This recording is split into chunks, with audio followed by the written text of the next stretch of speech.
You're older than me, you're 31 now. Yeah, I'm 31 Old now. boy, mate. Yeah, I'm getting there. I'm getting there. The grey hairs are coming. Well, tell me about it. So, do you reckon a year extra when you're 32 is going to be an advantage or no different? Or That's what I kind of thought. If I was 33, I would be like, oh no. So, Richard, welcome to Rotterdam, or you should be welcoming me to Rotterdam, seeing as though have you spent most of lockdown here? Yeah, we've kind of spent all the lockdown here since I left South Africa in about March side, and I think most athletes have spent a lot of their time at home. I've kind of been outside of home, but yeah, it's been great to be here, and it's cool to have had this event here in Rotterdam. It must be the longest period of time that you've actually spent in one place, probably since you're about 14 years old. So what have you been doing since lockdown? Any 5k PBs or? Yeah, well, I think we both went for a 5k PB. I think we'd probably got some inspiration from the running world, seeing that they're doing some events and the track and field events are going on and everything. So I think that everyone thought, well, what can we do? And it looked like running was an option. So yeah, I think we both.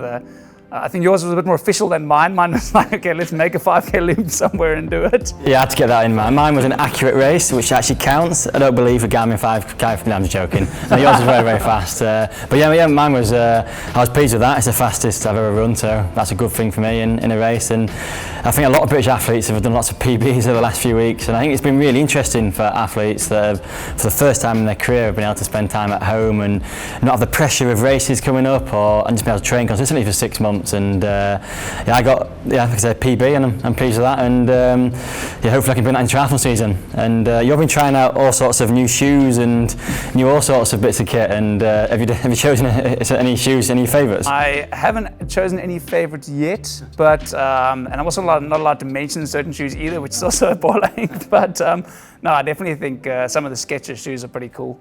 And some of the other brands, I mean, they're coming up with so many different types of carbon plate running shoes and stuff, and I kind of had to stick with the times on what's new and what's quick and what's innovative, and so that's kind of why I've been testing different shoes out on the market. And I was kind of in the middle of the start of the season, I thought, I've got to get a carbon shoe, and now I was like, no, Olympics. I'm like, great. Try to plan for something that didn't happen, but I think it's always good to just try something out. But I think I did the same. Adidas actually came up with their first kind of real good carbon shoe this year, and it's one of the advantages of having an extra year is having able to try out that shoe, and it's definitely faster, the carbon plate shoes. Maybe not over short distances, I reckon, but over the longer it is, the faster it is, because I just felt that my legs didn't get quite as tired. And but yeah, it's been obviously a massive change. The Olympics has been delayed by a year. Where were you when you actually found out about that? I think I was here in the Netherlands. And I think Abu Dhabi was the first one that got cancelled, and a kind of like snowball effect kind of towards the Olympics. And I kind of had a feeling it was going to be cancelled. I think a lot of athletes kind of had that feeling of there's a good possibility of it being cancelled. So yeah, it was a bit of a letdown, I would say. And I think, a lot of focus. I mean, you kind of prepare years and months in advance and everything, and you plan everything around it. And I think everyone was in a bit of a slump, kind of a month or two afterwards. And I mean, you kind of got to look at different things and plan different things and kind of motivate yourself to do other stuff. But yeah, it was quite a tough thing with the Olympics being cancelled. But hopefully, next year it goes ahead if all goes well. And do you think the year is going to help you, or if it's been an advantage or disadvantage? You're older than me, you're 31 now. Yeah, I'm 31 Old now. boy, mate. Yeah, I'm getting there. I'm getting there. The grey hairs are coming.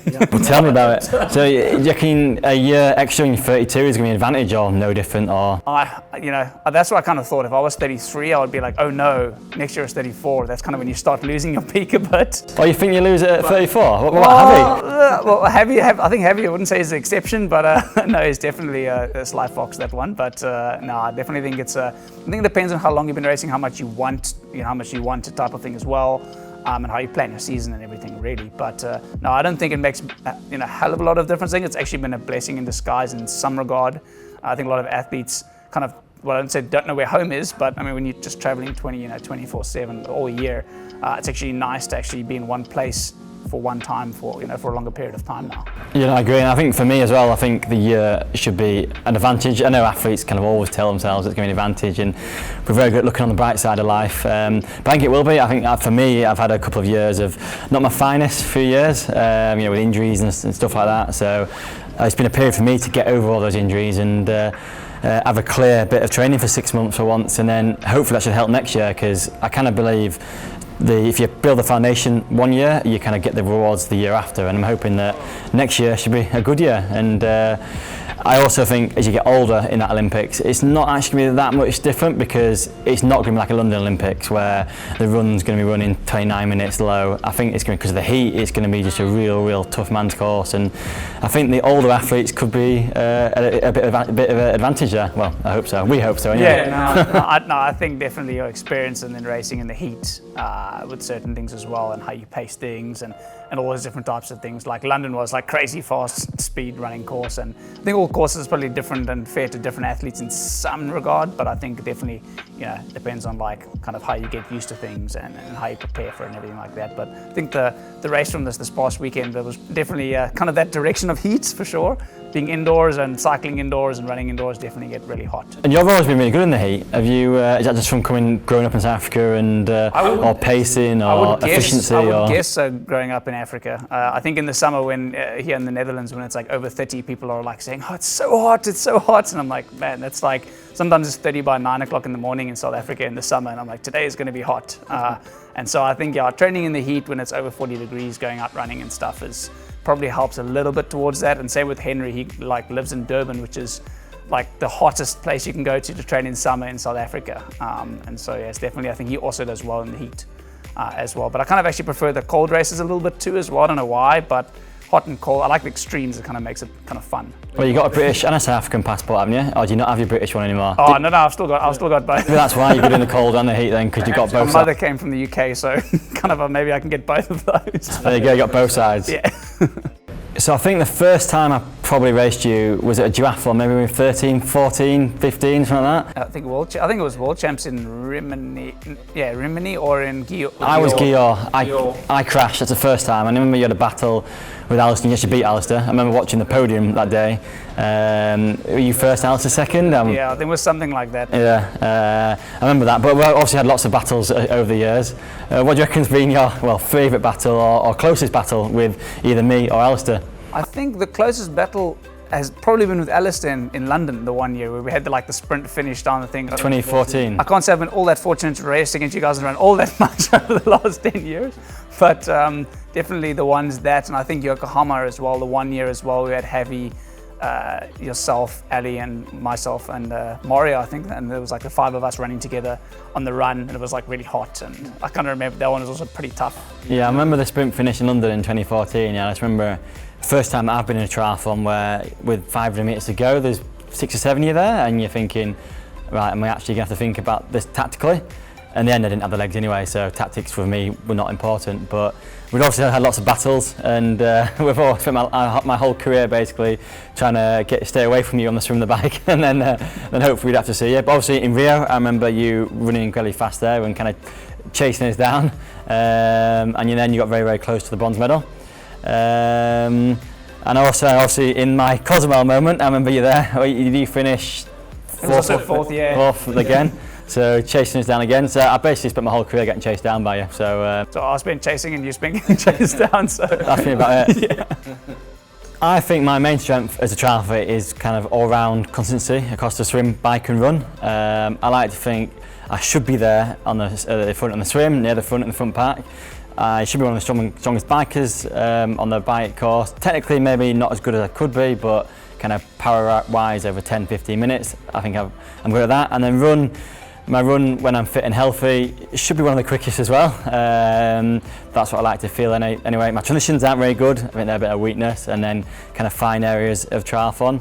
Like I say, I think my proudest moment of being a triathlete was from the years, I don't actually know, I think it's from 2011 till 2014, 15, where I was on the podium for every single race I did. I think it was 36 or 38 podiums in a row. So I think that was my proudest moment in triathlon. So what do you think my weaknesses are? Start with weaknesses. Well, I can't find anything. Well, a positive sandwich we call it in Britain. You if you want, you can go strengths, weaknesses, strength. Yeah, no, I think, I think you guys, yourself and Alistair, I think you're on the swim, bike and run, you guys are like top in the world. That's why obviously you got Olympic medals and you guys do so well. And I think over the last decade, it's always been, me for chasing from behind. So I kind of went from being last out the water to be like, how much further can I come up in the field? And then 1 or 2 races, I might have had a good swim. That was, I wouldn't say like a lucky scenario, or my swimming happened to be on a good point in the year. where I'd have a good swim and I'd be out mid to front pack. So, well, I think I've had 2 swims in my career where I was near the front pack. And then on the bike, the transitions, I kind of trained a lot of it as I was a kid. So the transitions for me are kind of like my real things I enjoy doing. Do you still train them now? Yeah, sometimes, yeah. Before the race this weekend, we've been doing the transitions as well and stuff a little bit, just to see what it's like. I'm like so serious on one event, but I mean, just having some fun. But yeah, I haven't done a transition since my last race last year. And then I think on the bike, sometimes like I can have the legs on the bike, and some days I don't have the legs on the bike. But generally on the bike, my legs are okay. And then on the run, kind of like it feels like I wouldn't say the start of my race, but I try and kind of get into the run well, and so I kind of think kind of gets better as I start through triathlon. But obviously not being a swimmer until I was like 20 odd or 19 years old type of thing. Kind of that's where my progression came out of. Yeah, I think you start your weaknesses, get them out of the way. I think obviously your swim has always been a bit of a weak point, but like you say, from starting from in the 20s, swimming is it's a nightmare of a sport for someone who's swam since I was 5 years old. You know, some days you have good days, and then the open water side with the races and the tactics means you can come anywhere. Yeah, some I have days I dive in, get straight to the front of the swim, don't get touched, it's really easy. Other days you get someone beating you up the whole way around and it's the hardest swim in the world. And I always think you're technically one of the best bikers out there, and Super League has really shown that racing against you. You know, when in Malta you're always very good at nipping around the corners at the inside or whatever, and transitions obviously you're very, very good, and your run is always going to be one of the best out there, especially in the heat. And I always think you always seem very calm when you race and controlled. Whether you actually feel that in your head, when you race you always kind of look in control. You never seem to make any transition mistakes or nutrition mistakes or anything like that. Everything just seems to go to, well, as much to plan as it can do. Yeah, no, I think that's nice of you to say. I think I kind of just try to try and focus on what I can do, and if a scenario goes bad, I try and fix it in a smooth regard and try and not make too much of a battle of it as well. But I think kind of the racing thing is it's always been like a bit of a chase, so I kind of got to try and be as smooth. I think that's one thing with the transitions as well, to try and be as like relaxed and type of thing as you can going through it. But yeah, I think looking on the brighter side, that's another thing, the same little bit thing with Corona as well, kind of try and look through the bright side and see what you can do with the scenario and take what you can from it. Did you come from mountain biking as well? Well, I came from mountain biking and duathlon, and I did downhill mountain biking as well, motocross, and some like more in like extreme sports before, and then kind of went into the endurance sports afterwards and had to give it up a bit. So that's where the technical side comes That's probably where the technical side from motocross and that type of stuff came from. That's always a good thing. I was very good at riding in straight directions. And what do you want to do after, obviously now next time you come around to the Olympics with 32, do you think you're going to continue with Super League, short course, Olympics, or do you think you'll move on to the longer distance racing? I think I probably will stick towards the shorter distance stuff. The longer stuff doesn't excite me all that much really. I kind of want to do something that I'm excited about, and I think it's kind of like a prerequisite where you're supposed to go to long distance when you finish, and I don't really want to have that feeling. I might dabble in 1 or 2 half distances or something like that, but I don't see full distance kind of being Paris 2024 a big thing. Maybe, yeah, the team relay, maybe the team relay in 2024 or something like that. Obviously, you got the Commonwealths in Birmingham first. So I didn't think you were going to say that. I honestly thought you'd say you'd go into long distance racing. Yeah, no, I don't know. So you don't think you'd ever do Kona? No, I don't think so. No. No, I think that I don't think there's any money in the world that would get me to Kona. So no, I don't know. I'd actually want to get into coaching before that. Okay. Wow. And so I kind of like actually studied personal training and conditioning and stuff. So I actually coached before London. I was like practically coaching myself going into the games. So it's kind of a passion that I want to get into coaching down the line. And I think if we want to go Ironman or we want to go full distance, you've got to go all in as well. So I think coaching and something like that, so I'm going to get into that as well.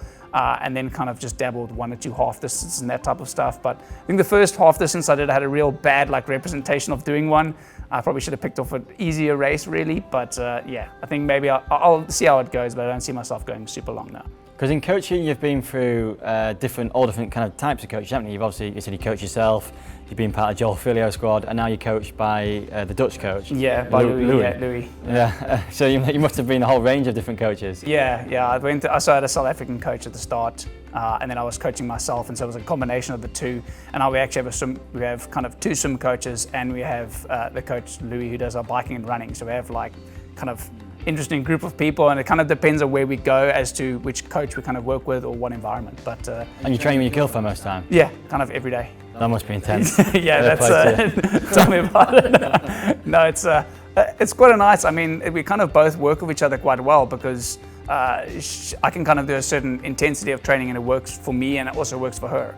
So usually that scenario doesn't always work out, and so it kind of works out pretty well. So we've been training 24 hours a day, kind of, you know, the last couple of years, and so we kind of got used to it, which is quite nice. But you've got to kind of like deviate from like relation to training, and I think we've kind of learned kind of how things work and how races go. We understand each other and when we're in what scenario, and so it actually ends up working okay.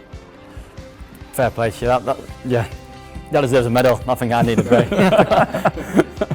So we'll talk about our dream Super League triathlete, and we'll start off with the best swimmer, so the person who would choose.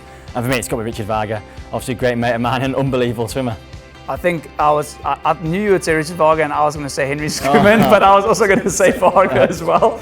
So, but yeah, I think both of them. Yeah, I mean, Richard Varga probably has the most first place out the water over the last 10 years, so he'd probably beaten up swim number one. And what would you do for bike? Who would you choose for the bike? I would, for Super League courses, Vince. You know, Vincent Louis. I think he's strong. He's technically very good, and like I was saying about you, he's always very, very composed, and he always seems to just be at ease on the bike course.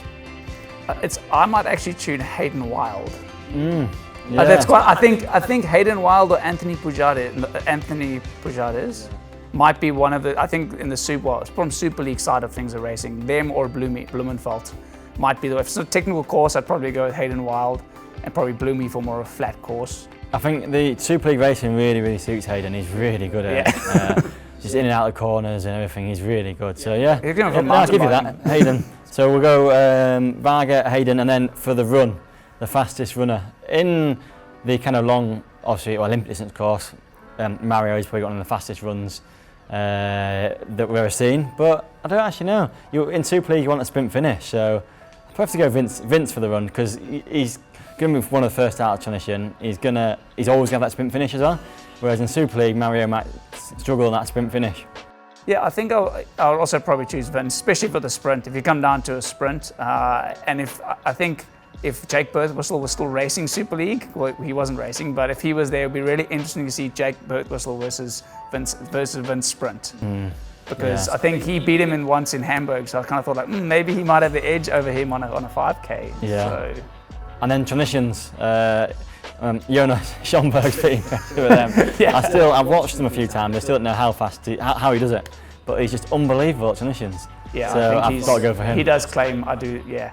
I think I'd also choose him as well. So basically, we've just not chosen each other in the whole thing. So basically, we've been really good to the people that are choosing ourselves. They'd be like, you can have the swim and the bike. Everyone apart from us. So next time they can give us a good start position in Super League. But no, so we've chosen our perfect Super League triathlete would be Richard Varga, Hayden Wild, Vince, and then Jonas Schomburg for transitions.